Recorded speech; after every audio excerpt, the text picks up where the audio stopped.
दुनिया की पहली कोरोना वैक्सीन तैयार करने के बाद अब रूस अगले महीने दुनिया को फिर से चौंकाने की तैयारी में है।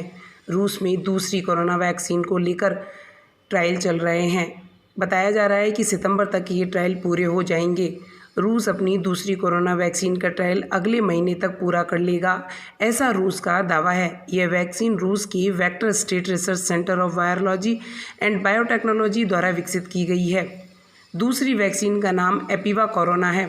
एपिवा कोरोना का इंसानों पर परीक्षण सितंबर तक पूरा हो जाएगा। रूस की हेल्थ एजेंसी के मुताबिक सभी वॉलंटियर्स इस वैक्सीन को लेने के बाद अच्छा महसूस कर रहे हैं। 57 वॉलंटियर्स को यह वैक्सीन दी गई है।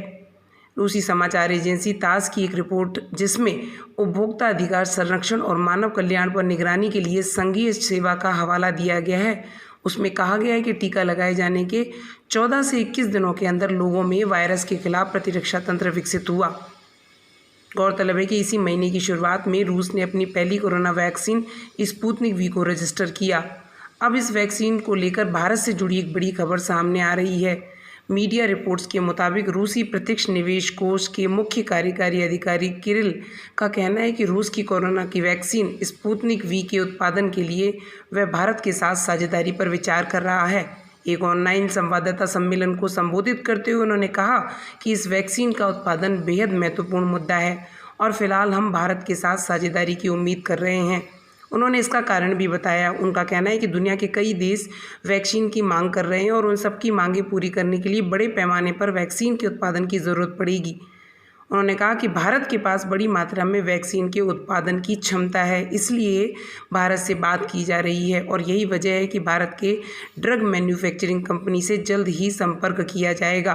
किरिल ने बताया कि रूस के पास फिलहाल वैक्सीन की 10 लाख डोज की मांग आ चुकी है। उनका कहना है कि वो 5 से ज़्यादा देशों में वैक्सीन के उत्पादन की योजना बना रहे हैं, जिसमें भारत भी शामिल है। उन्होंने कहा कि भारत के पास सालाना 5 करोड़ वैक्सीन की डोज बनाने की क्षमता है।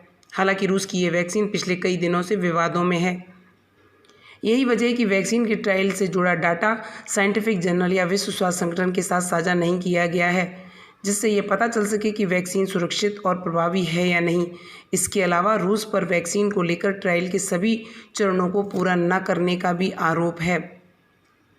रूस की इस वैक्सीन के ट्रायल से संबंधित हाल ही में आई एक रिपोर्ट में यह खुलासा हुआ है कि वैक्सीन ने तीसरा चरण पूरा नहीं किया है, जो कि सबसे महत्वपूर्ण होता है। वैज्ञानिकों की माने तो तीसरे चरण का ट्रायल पूरा किए बिना यह दावा करना ठीक नहीं कि वैक्सीन प्रभावी है। वहीं रूसी एजेंसी तास के मुताबिक इस वैक्सीन को बनाने वाले वैज्ञानिकों का कहना है कि यह कोरोना वायरस के संक्रमण से 2 साल तक इंसान को बचाएगी। Gamaleya research centre for epidemiology and microbiology के निदेशक अलेक्जेंडर के मुताबिक इसकी प्रभावी क्षमता 2 साल तक रहेगी।